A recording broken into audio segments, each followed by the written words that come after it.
Everyone, welcome back to my YouTube channel.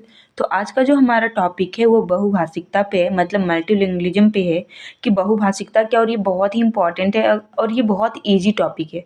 ठीक है, ये नाम में ही छुपा हुआ है कि बहुभाषिकता क्या होता है। मतलब बहु मतलब क्या, बहुत सारा, भाषिकता मतलब भाषा से रिलेटेड।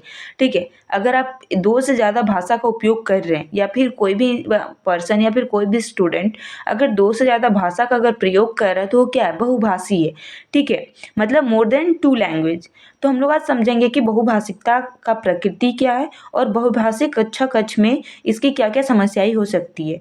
ठीक है, तो बहुत ही इजी टॉपिक है। अगर आप इसको एक बार देखेंगे तो आप इसको समझ जाएंगे। तो चलिए समझते हैं। और अगर अभी तक आप चैनल पे नए हैं, चैनल को सब्सक्राइब नहीं किए हैं, तो चैनल को आप सब्सक्राइब कर लीजिए ताकि आपको इसी तरीके का इम्पॉर्टेंट क्वेश्चन का वीडियो लेक्चर आपको मिलते रहे। ओके, सो हम लोग स्टार्ट करते हैं बहुभाषिकता की। बहुभाषिकता क्या है, ठीक है। तो चलिए देखते हैं। दो या दो से अधिक भाषाओं को सहजता के साथ बोलने वाले व्यक्ति को बहुभाषी कहते हैं। ठीक है, मतलब अगर कोई भी व्यक्ति अगर दो या दो से अधिक भाषा को जान रहा है, ठीक है, और वो अपने डेली लाइफ में क्या कर रहा है, यूज कर रहा है, तो हम उसको क्या करेंगे, कहेंगे बहुभाषिकता बोलेंगे, मतलब बहुभाषी व्यक्ति बोलेंगे। समझ गए। भाषाई विविधता को बहुभाषिकता भी कहा जाता है। विविधता क्या मतलब, डिफरेंसेस। ठीक है, जो भी डिफरेंसेस है उसको भी क्या बोला जाता है, बहुभाषिकता बोला जाता है। समझ गए यहाँ पे। अब नेक्स्ट, बहुभाषिकता भारतीय अस्मिता का एक अभिन्न अंग है। और भारत में अगर आप देखना चाहेंगे तो हर जगह जगह पे क्या है, लैंग्वेज थोड़ा थोड़ा क्या हो गया, मॉडिफाई हो गया। तो समझ गए कि बहुभाषिकता क्या है। सिंपल अगर लैंग्वेज में आप समझना चाहो तो बहुभाषिकता, ठीक है, अगर कोई व्यक्ति दो या दो से अधिक भाषाओं का प्रयोग कर रहा है तो वो क्या है, बहुभाषी व्यक्ति है। ठीक है, मतलब कि दो या दो से अधिक भाषाओं को जानने वाला, तो उसको हम क्या बोलेंगे, बहुभाषिकता बोलेंगे। ओके, नेक्स्ट हम लोग समझते हैं कि इतनी विविधता के बावजूद कई भाषिक व सांस्कृतिक भारत को एक ही भाषिक क्षेत्र के रूप में बांधते हैं। समझ गए। ठीक है, कि भारत भी एक क्या है, भारत विविधताओं का देश है। अगर वो भारत विविधताओं का देश है तो अलग अलग भाषा क्या है, भारत में भी अलग अलग भाषा बोली जाती है। तो अब देखते हैं कुछ जो पॉइंट्स है उसको हम यहाँ पे मेंशन किया गया है कि यहाँ 1600 से अधिक भाषाएं पहचानी गई है। स्कूलों में केवल 47 भाषाएं पढ़ाई जाती है। देखो ये सब जो डाटा है ना, डाटा आपको याद रखना है कि स्कूलों में यहाँ पे जो भारत में वो कितना भाषा पहचानी गई है, 1600। एंड जो स्कूलों में सिर्फ और सिर्फ कितनी भाषाएं पढ़ाई जाती है, 47 पढ़ाई जाती है। अब अगर देखेंगे कि जो आप जानेंगे कि 22 भाषा, ठीक है, 22 भाषा ही संविधान के 8वीं अनुसूची में दिया गया है। ठीक है, कि भारत संविधान की 8वीं अनुसूची में कितने, 22 भाषाएं हैं। अब 22 भाषाओं को ही संविधान द्वारा राजभाषा के रूप में मान्यता प्रदान की गई है। समझ गए। अब अगर हम समझेंगे कि जो त्रिभाषा सूत्र है, देखिए इस लेक्चर के बाद जो नेक्स्ट लेक्चर आने वाला है वो त्रिभाषा सूत्र पे आने वाला है और ये बहुत ही इंपॉर्टेंट है। ठीक है, बहुत इंपॉर्टेंट ये टॉपिक है, त्रिभाषा सूत्र। तो इस लेक्चर के बाद हम लोग इस लेक्चर को समझेंगे। तो त्रिभाषा सूत्र जब कब आया, 1968 में, किसके द्वारा, कोठारी कमीशन के द्वारा लागू किया गया था। जो त्रिभाषा सूत्र, ये ऑब्जेक्टिव में कभी कभी पूछ लिया जाता है कि जो त्रिभाषा सूत्र है कि ये किसके द्वारा था, कोठारी कमीशन के द्वारा कब लागू किया गया था, 1968 में। ठीक है, अब उसके द्वारा कौन कौन सा लैंग्वेज दिया गया था, पहले तो शास्त्रीय भाषा दिया गया था, दूसरा राष्ट्रीय भाषा दिया गया था और तीसरा आधुनिक यूरोपीय भाषा दिया था। ये 3 भाषा, तो आप इसको ना याद रखेंगे। ठीक है, कि 1968 में जब त्रिभाषा सूत्र आया और किसके द्वारा दिया गया, कोठारी कमीशन के द्वारा। तो कोठारी कमीशन के द्वारा जब दिया गया तो वो कौन कौन सा 3 भाषा था, पहला शास्त्रीय भाषा था, राष्ट्रीय भाषा था और आधुनिक यूरोपीय भाषा था। ठीक है, समझिए। अब हम लोग समझते हैं, ये तो था बहुभाषिकता की। बहुभाषिकता क्या है, अब हम लोग समझेंगे कि बहुभाषी कक्षा कक्ष की आधारभूत समझ। देखिए आप ना थोड़ा सा अगर समझेंगे बहुभाषा को तो आप यहाँ से आप खुद समझ जाएंगे कि बहुभाषा अगर है क्लास में तो क्या क्या समस्याएं हो सकता है क्लास में। लेकिन मैं आपको बता दूं, आपको इसको नेगेटिव में नहीं लेके चलना है। ठीक है, कि बहुभाषा एक नेगेटिविटी है, बहुभाषा जानने से प्रॉब्लम क्रिएट होता है। प्रॉब्लम क्रिएट तो होता है लेकिन फिर भी आपको क्या समझना है कि ये एक क्या है, रिसोर्स के जैसा काम करता है क्लासरूम में। लेकिन उसके बाद भी कौन कौन सा प्रॉब्लम फेस करना पड़ता है हम लोग उसको जानेंगे। तो अपना लेक्चर अभी यहाँ नोट्स जानने से देखने से पहले आप थोड़ा सा कुछ खुद सोचो कि अगर एक बच्चा बहुत सारा लैंग्वेज जान रहा है, ठीक है, अगर एक बच्चा बहुत सारा लैंग्वेज जान रहा है, जो दूसरा बच्चा है, क्या जरूरी है कि वो भी जानेगा, तो वो जरूरी नहीं है कि वो भी जानेगा। लेकिन जो मान के सपोज ए बच्चा है, ठीक है, एक क्या जानता है कि 2 से ज़्यादा भाषा जानता है, लेकिन जो बी जो बच्चा है वो सिर्फ एक भाषा जानता है। ठीक है, वो क्या है, मातृ अपना लैंग्वेज जो उसका क्षेत्रीय लैंग्वेज है वो जानेगा। तो क्या ये बच्चा इस बच्चा से क्या इंटरेक्ट कर पाएगा? क्या ये बच्चा इस बच्चा को अपने फीलिंग्स अपने विचार को क्या शेयर कर पाएगा? नहीं कर पाएगा। अगर ये कर भी ले, लेकिन क्या ये समझ पाएगा, ये कर पाएगा? तो नहीं कर पाएगा।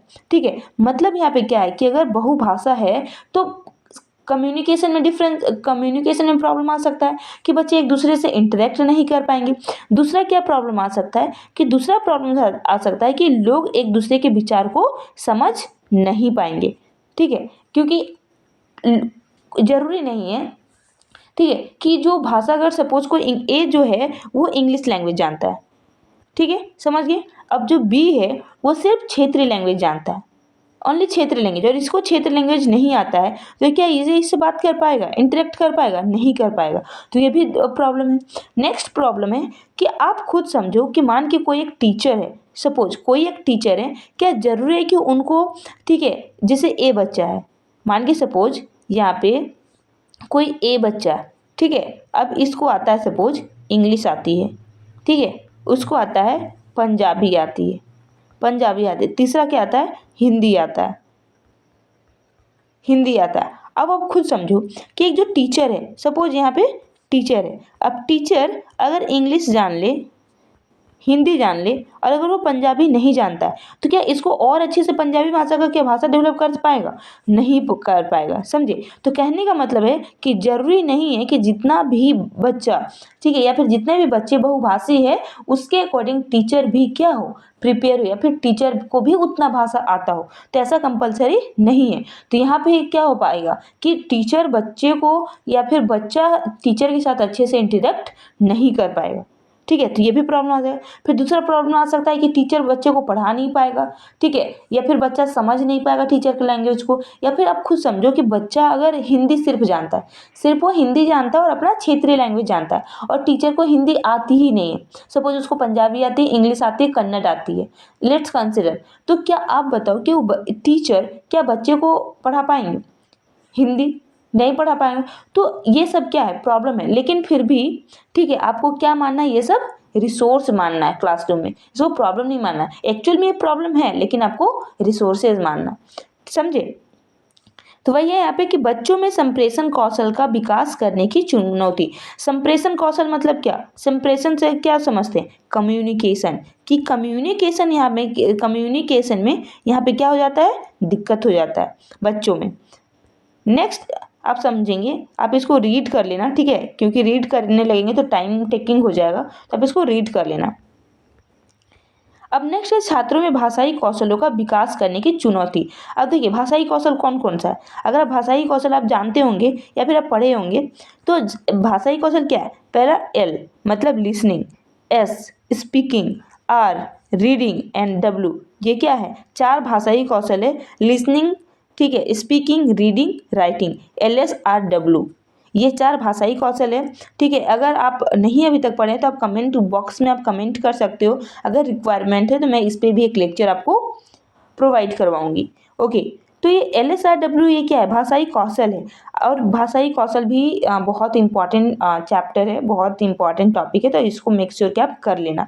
LSRW कि लिसनिंग क्या है, स्पीकिंग क्या है, रीडिंग क्या है, राइटिंग क्या है, इसमें से कौन कौन सा एक्सप्रेसिव है, कौन सा प्रोडक्टिव है, ठीक है, बच्चा किस सीक्वेंस में बच्चा सीखता है, या फिर बच्चा को सीखने का सीक्वेंस क्या क्या होता है, तो ये भाषाई कौशल में पढ़ना होता है। ओके, तो हम लोग इसमें समझते हैं कि छात्रों में भाषाई कौशलों का विकास करने की चुनौती। यहाँ पे भाषाई कौशल करने में भी क्या हो जाता है, प्रॉब्लम क्रिएट हो जाता है। समझ गए?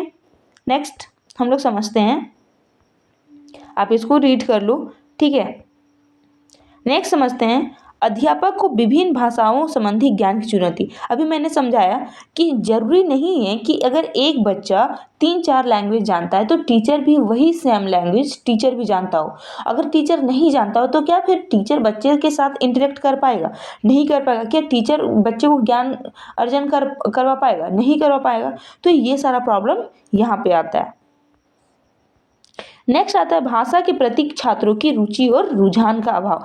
अब आप खुद समझो कि अगर एक टीचर को 3-4 लैंग्वेज आता है, ठीक है, और बच्चा को वो लैंग्वेज आता ही नहीं है, तो क्या वो बच्चा इंटरेस्ट के साथ पढ़ पाएगा? नहीं पढ़ पाएगा। और आप अक्सर जानते हैं कि इंटरेस्ट उसी टॉपिक पे या फिर उसी सब्जेक्ट में बहुत ज़्यादा आता है जिस टॉपिक को हम पहले से थोड़ा बहुत क्या जान रहे होते हैं, जिस टॉपिक के बारे में थोड़ा बहुत हमें क्या होता है ज्ञान होता है, जिस टॉपिक को हम पढ़ाने से समझ रहे होते हैं, तो उसमें ऑटोमेटिक क्या आता है, इंटरेस्ट आ जाता है। अब बच्चा अगर वो सारा वो सारा लैंग्वेज जानता ही नहीं है जो टीचर जानता है, तो क्या बच्चे इंटरेस्ट के साथ, रुचि के साथ क्या पढ़ पाएंगे? तो नहीं पढ़ पाएंगे। तो यहाँ भी क्या हो जाता है, बच्चों के साथ इंटरेस्ट में कमी हो जाता है, अब इंटरेस्ट का अभाव हो जाता है।